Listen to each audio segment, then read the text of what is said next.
I want to thank each and every one of you for coming today. I'm so pleased that you would take the time out of your busy day to be here. I also want to thank, just let me get situated here. I also want to thank our military men and women serving us today, our veterans, and all of the families, because they are doing a great service for us, and we need to recognize their efforts, and I'm very appreciative.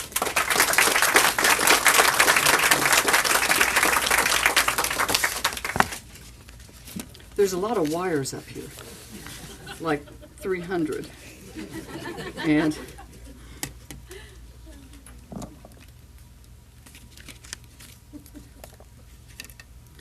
two years ago, I asked you, remember these? Yes. I asked you to watch me, and you did. For those of you that have been watching me for the past 8 months, you have seen and witnessed that when I make a commitment, I keep it. And more importantly, you've seen the success that we have had in our fight for fair and accurate elections in Sarasota, in the state of Florida, and in our country.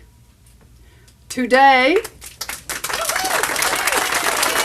I am proud to announce that I am a candidate for Congress for 2008.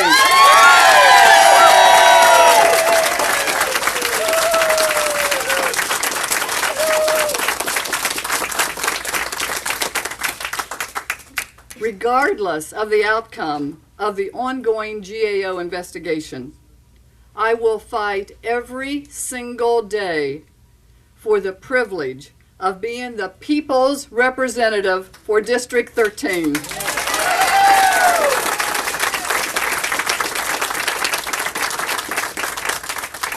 When I first decided to run for Congress, it was because I felt I could make a difference. And since last November, I think I have done so.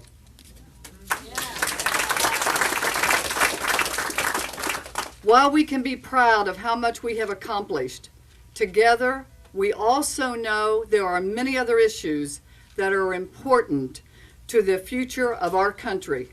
And this campaign is all about the future. America is a land of great people and great opportunity. But it will take all of us working together to ensure the security of our families and our country. This includes economic security, environmental security, and health security. Our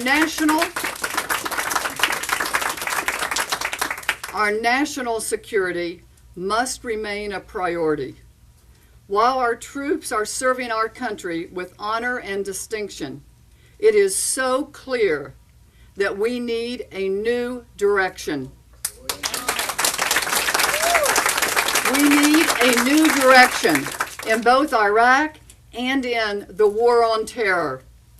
A new direction that brings our allies together and restores America's position as a true world leader.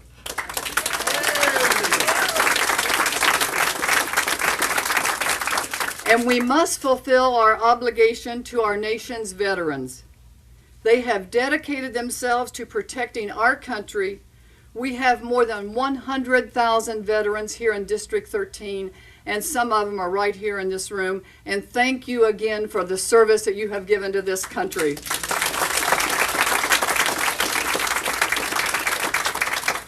Let us not forget to explore new sources of energy and increased efficiency to create real energy security. This will not only make us less dependent on foreign nations, but it is also critical to securing the future of our planet. Together, healthcare security is out of reach for approximately 45 million Americans. Far too many of them use the emergency room for their doctor opposed to having a true physician. We must change healthcare in this country. This drives up the cost for all of us. Medical issues are the #1 cause for personal bankruptcy, and skyrocketing costs strain our small businesses. Small businesses are the backbone of our economy, and we must help them more. We need to lower the cost of prescription drugs. We've got to make it more affordable for businesses to provide health care for their employees. Government must have the ability to negotiate drug prices just as the Veterans Administration does.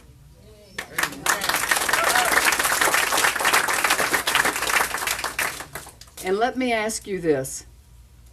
Don't each of you, don't we all have a family or a friend, a member who can benefit from stem cell research?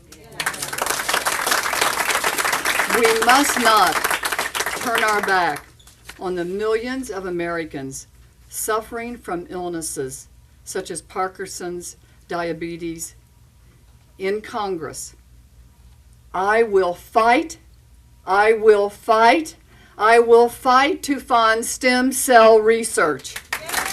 We will unlock the treatments. We will unlock the treatments that are waiting to be discovered. And Rich Brooks, I want you to know I have not forgotten you and your family. We must also fight for the economic security of our nation. It is shameful that we have a national debt that is almost at $9 trillion, a debt that all of us, that we are passing on to future generations. As a banker for 40 years, I helped small business owners, I helped first-time homeowners and retirees achieve the American dream. I know how hard people work every day to reach their goals. But today's middle class, they're not just struggling to keep up with the Joneses. They're struggling to keep up with their bills. Home ownership, college education, the price of gasoline. This is putting too much stress on our American families, and we need to do something about it. Here are 4 solutions. Here are 4 solutions. I am used to working with money, but here are 4. Let's balance the budget. Let's practice pay-as-you-go policies. Let's make sure that any future tax cuts are for those who need the help the most. And number 4, let's make sure that we cut out the waste and fraud that is in our government.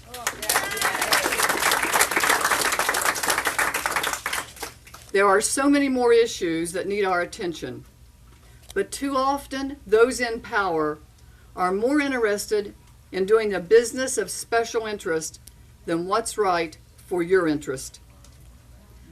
We, in this room and in this country, have an obligation to future generations. We need to leave our country in better shape. But we must lead by our actions and not by our words. We want to inspire our younger voters to become more engaged in the political process. And let's make that a goal. Restoring confidence in our elections is an important step, but it's only the first step. For those of you that have watched me during the last 8 months, and for those of you that have watched and known me for many years, you know that when I make a commitment, I keep it. I want to thank each and every one of you for your support, for everything you have done and that you will do in the coming months. And I want to close with this. I want to make one more commitment to you. Nobody in Congress will work harder to secure your future than I will. And you can take that to any bank in town and deposit it. Thank you.